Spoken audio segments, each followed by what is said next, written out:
Hello mga beshi, it's your beshi again.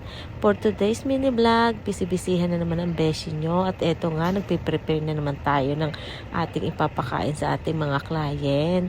Meron kasi kami ngayon na isang grupo, 25 lang naman.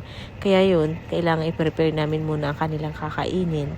Tapos, ilalabas na lang ng mga waiter sa labas. Isi-serve sa kanila. At medyo busy nga tayo. At siyempre, naghahabol-habol pa tayo dyan kasi may mga kulong pa nga tayong dapat ihanda.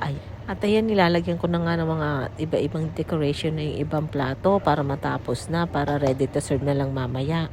At kung napapansin nyo, iba-iba nga yan. Mayroong maki de verduras or ayan. Kasi may mga dyan, mga vegetarian or yung kaya may mga allergy sa gluten, yung kaya dapat maging tayo dyan kasi mahirap na kapag may nakakain sila ng dyan na hindi pwede sa kanila. Kaya yun lang. Ito tapos na nga ang ating isang pin-repair. Ayan, meron naman tayong isang ihahanda dito. Ito naman ang isa ladilya natin. Ganyan lang ang gagawin natin dyan. Tapos mamaya, lalagyan na lang natin ng decoration. Ganyan lang. Simple lang naman ang mga pagkain namin dito. Ayan, At itong mga hinahanda ko lang na yan, ay dito lang sa aking sitio yan. Yung iba naman, sa labas, meron pa rin sila.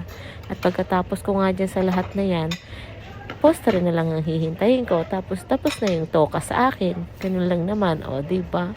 Kaya, that's all for today. Ito lang po ang ating mini vlog. Thank you for watching. Please like and subscribe. At pakishare na lang po ang video natin if nagustuhan nyo. Thank you. God bless you all. Bye-bye!